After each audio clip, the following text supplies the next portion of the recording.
What is going on, Headliner Nation? Jake, Fantasy Headliners. Hopefully everyone's doing well out there today. We're talking about quarterbacks that we're going to start and sit here in Week 9 fantasy football. The bye weeks are upon us, right? A lot of teams on byes, but really not a whole lot of starting fantasy quarterbacks on byes, right? So we don't have Jacoby Brissett. I don't think a whole lot of people were starting Jacoby Brissett. Dak Prescott, maybe a few out there. Russell Wilson, probably not a whole lot. What about Danny Dimes? I mean, I know he screwed over a bunch of people last week.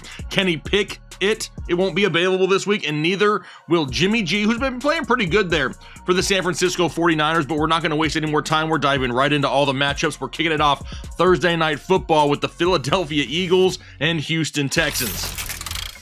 And right off the bat, let's just talk about Jalen Hurts, because this dude is balling right now, coming off arguably his best passing game of the season, in which he threw for 285 yards, 4 touchdowns, and no interceptions, and absolutely annihilated the Pittsburgh Steelers. Him and A.J. Brown just could not be stopped. Now, we know they're not going to throw the ball a lot volume-wise in Philadelphia, averaging right around 30 attempts a game.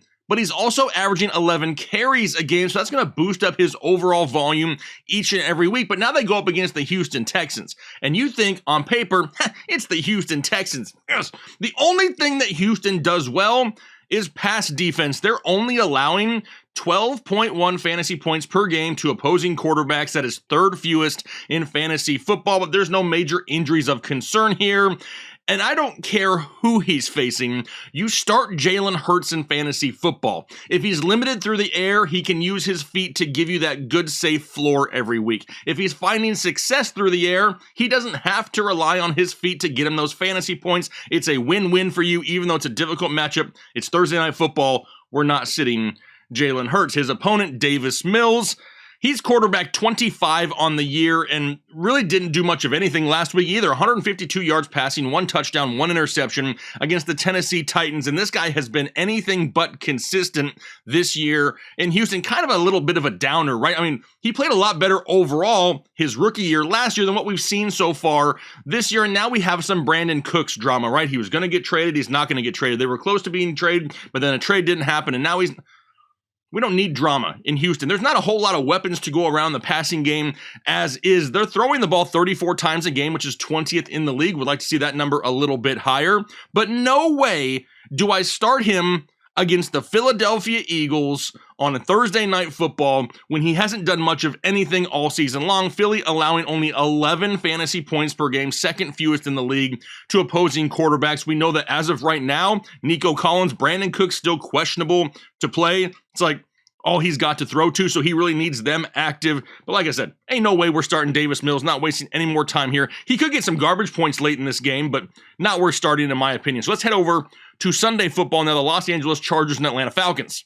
And full disclosure here, we're about to rattle off a lot of starts at the quarterback position the way this schedule has fallen, but we'll start it off with Justin Herbert, because right now, I mean, I am feeling a little bit fancy, if I'm being completely honest, but he's quarterback 13 on the year, coming off of his bye week, but he's in a little bit of trouble, right? He only has multiple touchdowns now in 2 of his last 5 games played, but he's throwing the ball a butt ton, averaging 44 times a game, but the last 2 contests he's played in has had over 50 pass attempts. Now he's going up against Atlanta.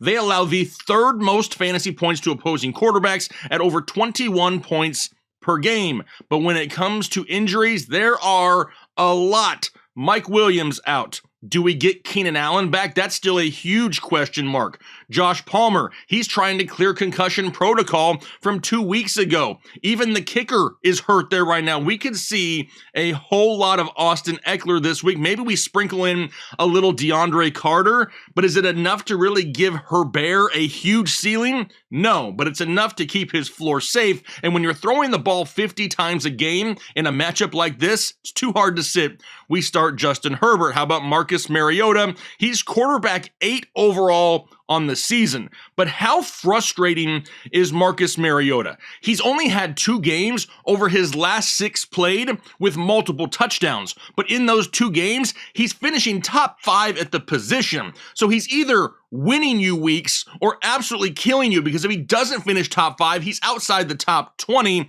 and it's a huge headache. A lot of that has to do with his lack of volume. He's averaging only 22 pass attempts per game, which is 31st in the NFL. In case you're unaware, there's only 32 teams, so it's right there at the bottom. But now a matchup going up against the Chargers. They allow right around 17 fantasy points per game, sitting at 15th overall in the NFL. But maybe a slight advantage for LA because they are coming off the bye week. They had an extra week to prep for this game. When it comes to injuries, no major ones, most of them on the defensive side of the football for Atlanta, but the X factor, I have to drop it down. It's the inconsistencies that really worry me and why I can't make this number any higher, but we know we have some bye weeks this week. We've seen a ceiling with Marcus Mariota that's pretty high, obviously right top 5 in a decent matchup going up against the Chargers.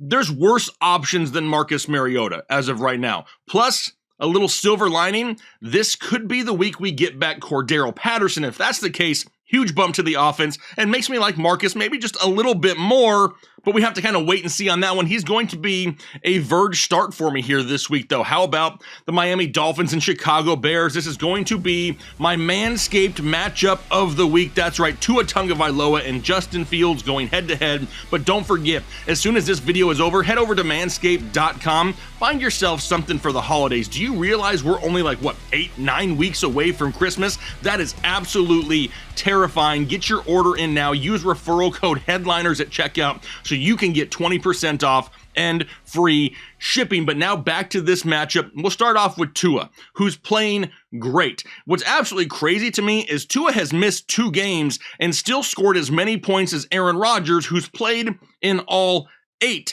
That's going to happen, though, when you have weeks like he did last week. 382 yards, 3 touchdowns, no interceptions, and finished as quarterback number 1 overall last week. Miami's averaging right around 36 pass attempts per game, 13th in the NFL. The Bears have been pretty decent this season against opposing quarterbacks, but they've been facing guys like Bailey Zappi and Daniel Jones and Carson Wentz and Davis Mills.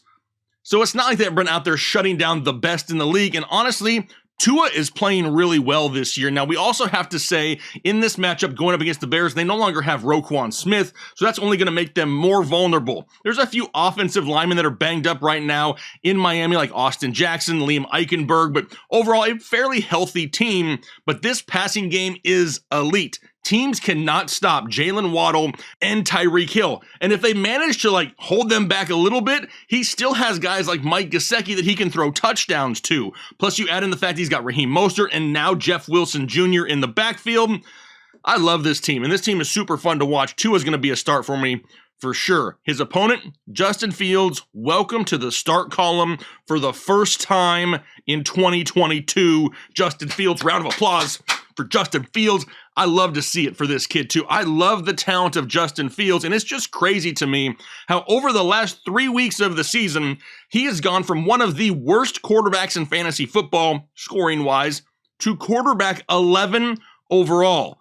I mean, that's going to happen, though, when you start throwing touchdowns and running for over 60 yards a game. But he needs that rushing because they just don't throw the ball a lot. Averaging only 20 times a game is 32nd, dead last in the NFL, but now they get a matchup going up against Miami. They allow over 20 fantasy points per game, 7th most in the NFL, but the addition of Bradley Chubb to this defense is going to help maybe lower that number just a little bit. We know we have some offensive line injuries here for the Chicago Bears with Larry Borum, Lucas Patrick, but this newfound ability in Chicago to let Justin Fields do what he does well at is a beautiful thing to see. Plus now, he's got a solid number 2 weapon. Don't forget, they brought in Chase Claypool to play opposite of Darnell Mooney, and that can only help Justin Fields. I feel like I've been rooting for this guy for a long time. He's going to be a start.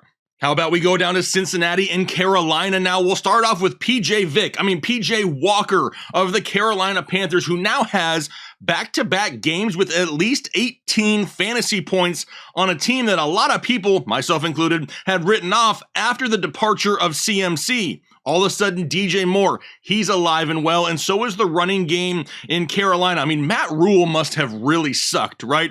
I mean, you get rid of all the pieces they got rid of, and then they get better? I mean, that just speaks volumes of how bad Matt Rule was as a head coach. They're still throwing the ball, not very much, right around 30 times a game, but he's making them count, right? He's actually getting huge production with the pass attempts he's getting is PJ Walker. We're seeing the deep ball come back. We're seeing big plays from the likes of DJ Moore. Now a matchup going up against Cincinnati is not ideal, right? They're right now only averaging 13.2 fantasy points per game to opposing quarterbacks. However, they just got mushroom stamped by Jacoby Brissett last week, and they lost their starting cornerback, Awuzie. I mean, that's going to be a huge loss to this defense. Now, another team with some typical offensive line injuries. I mean, I think we're seeing that pretty much across the board, but when it comes to X Factor, I feel like I'm kind of in the matrix here, and I don't know if you feel this same way, but at some point I feel like Carolina is going to come crashing back down to earth, and they're going to snap out of their old school Will Ferrell debate moment.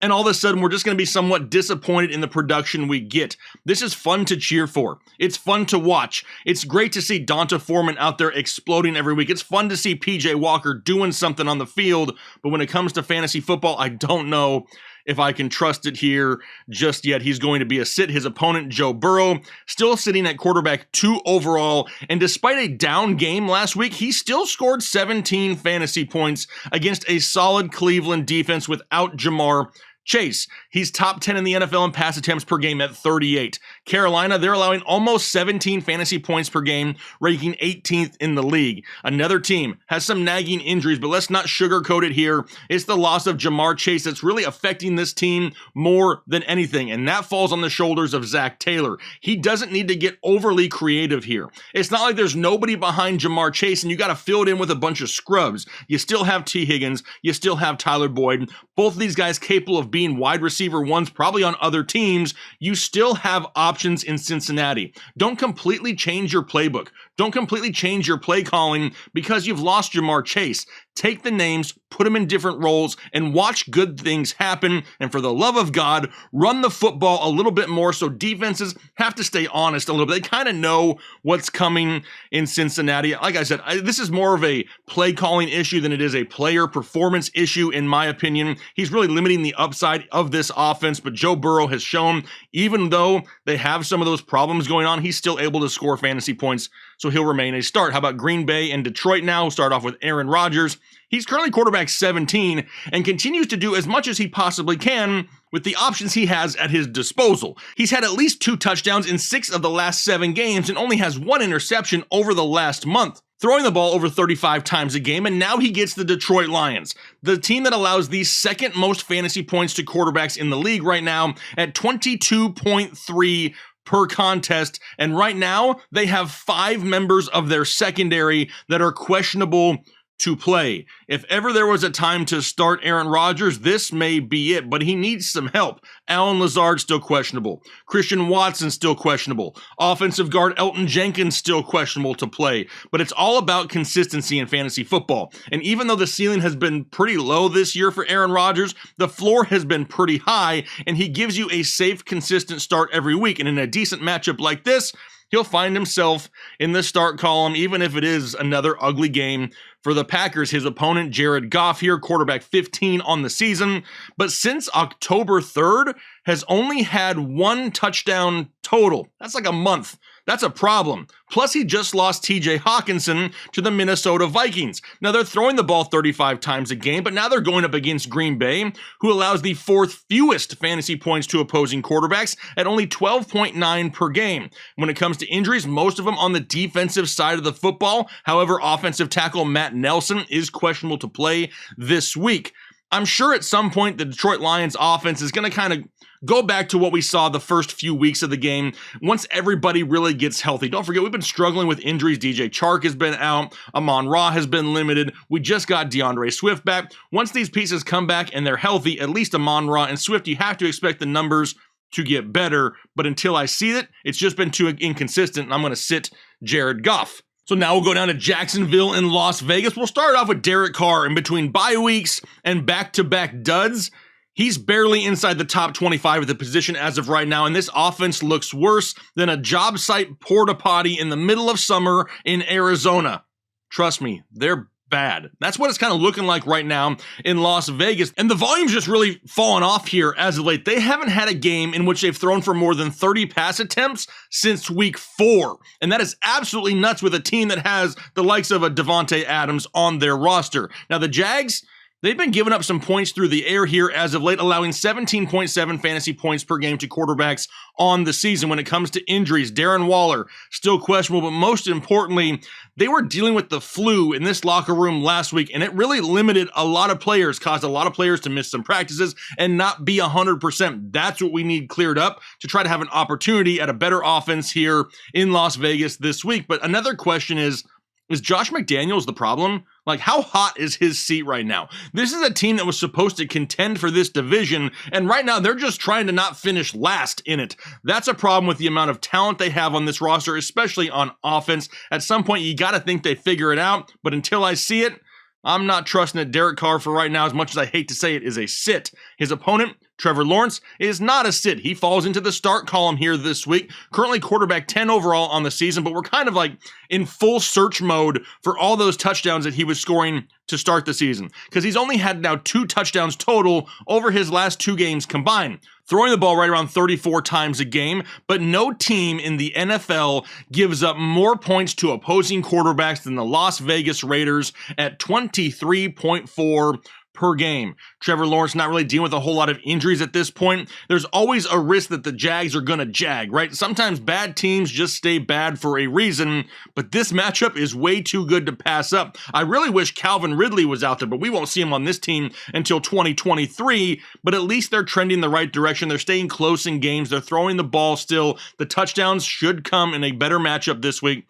I'll start Trevor Lawrence for Indianapolis and New England now. I'm not going to waste a whole lot of time on this matchup. No way are we starting either one of these guys. Sam Ehlinger on the road in New England in an offense that's been sputtering all year long. He doesn't throw the ball enough per game. I don't even care that New England allows over 18 fantasy points per game. I'm not risking that. For Mac Jones, he's had 1 passing touchdown since week 2. Multiple offensive linemen are questionable. Devontae Parker is hurt. He may help lead this team to wins, but he's not scoring fantasy points. I'm not messing with either one of these guys here this week. Let's move on to Buffalo and the New York Jets now. We'll start off with Josh Allen, who is currently the quarterback 1 overall and hasn't had less than 2 touchdowns in any game this season, and he just added Nyheim Hines to his offense, throwing the ball over 38 times a game. That's top 10 in the league. But this will be a slightly difficult matchup for them going up against the Jets, who only allow 14.5 fantasy points per game to opposing quarterbacks, but Josh Allen doesn't care about you or your defense. He will score touchdowns on you. No major injuries affecting his play right now. And this offense is so pass heavy. Now they add more weapons than Nyheim Hines. I'm not worried about the difficult matchup when it comes to Josh Allen. He's an obvious start. For Zach Wilson, he's an obvious sit, right? I mean, Zach Wilson looked pretty horrible in week 8, had 3 interceptions, yet in fantasy football, still finished as quarterback 12. How in the world does that happen? That's just how fantasy works, right? We don't care about wins. We don't care how you... Look at Andy Dalton a few weeks ago. Went out there with multiple pick sixes in the first half, ended up finishing top 10 at the position. It's because of the garbage points. It's because of having to play catch up. It's because of having to throw the ball more, and that's the reason for the bump last week. He had 41 pass attempts in week 8, the most of the season. Prior to that, he hadn't had more than 26 in a game since week 1 of the season. Now he gets a matchup going up against the Buffalo Bills, with them getting Tre'Davious White back. The offensive line is an absolute shambles after losing Elijah Vera Tucker. Corey Davis still questionable. We have no idea what's going on with Elijah Moore. We thought that maybe he could be traded. They didn't want to trade him, but yet they don't want to play him. That's a huge situation there. The running game is going to sputter without Breece Hall.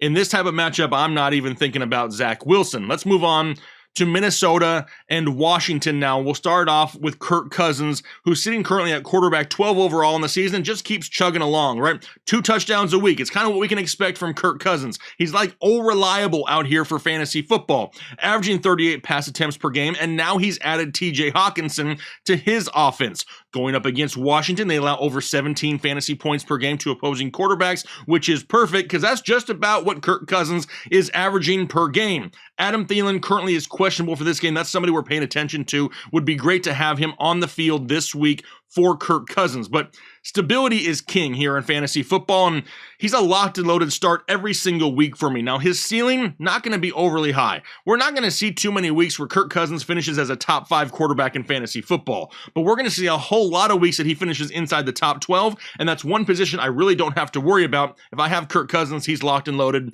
in my starting lineup. His opponent, Taylor, give me a Heineke here right now, and the legend continues to grow with this kid. Another great week 8 for him, 279 yards passing, 1 touchdown, 1 interception, and also added a rushing touchdown as well. Averaging right around 32 pass attempts a game in his 2 starts, now going up against Minnesota.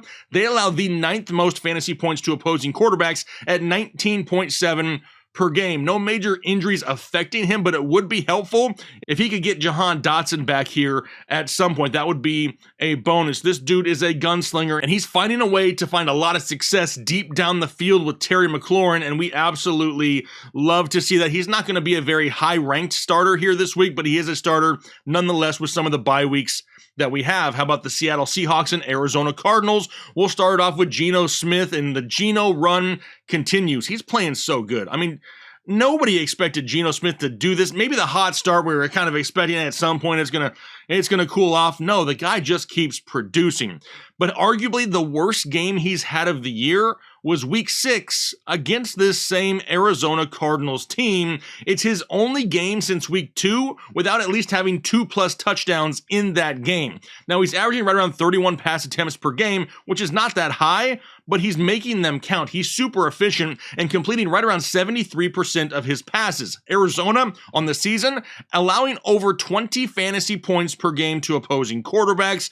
We found out last week, right, that DK Metcalf, it doesn't matter if he's got ligaments or tendons, he's good to go. He can still play, but the ceiling may be a little bit lower in this game. It's a road game in Arizona, but he's still worth a start with Tyler Lockett active, DK Metcalf active, and Kenneth Walker just running crazy. Geno Smith is playing too good to sit. And for his opponent, kind of the same thing with Kyler Murray, right? We got to start Kyler Murray. He's sitting at quarterback 6 overall. He's loving that he has DeAndre Hopkins back, by the way. Even though we've kind of seen a drop in the rushing numbers from Kyler, we're getting more scoring opportunities because drives are being extended because they have DeAndre Hopkins out there catching balls all over the place. Has been somewhat of a downer, though. We haven't seen him cross 36 rushing yards, though, over the last 2 weeks. But similar to Geno, he had a very down game in week 6 as well, arguably his worst game of the season. So maybe we should just chalk up week 6, Seattle and Arizona, as just an overall bad game. Wipe the slate and let's see what happens here this week, because Seattle, they're allowing over 17 fantasy points per game, 12th most in the NFL. Most of their injuries on the offensive line here for the Arizona Cardinals. You got DJ Humphries, Max Garcia, Rodney Hudson, and still James Conner, right? He's like perma-questionable. We just never know if we're going to see him back here anytime soon. If he is, how limited is he going to be? The X factor, not overly high, but with DeAndre Hopkins in the mix, like I said earlier, this offense is having more scoring opportunities because they're extending drives more because they're relying so heavily on DeAndre Hopkins. Love those scoring opportunities, so I'm going to go ahead and once again and start Kyler Murray. Which will lead us to the interesting matchup here of the Los Angeles Rams and Tampa Bay Buccaneers. And if you would have told me prior to the season, Jake, in week 9, the Rams face the Bucs, and you're not going to really like this game, I would have thought you were absolutely crazy. And to even think that Matthew Stafford and Tom Brady are both sitting right here as a sit is borderline mind-blowing to me.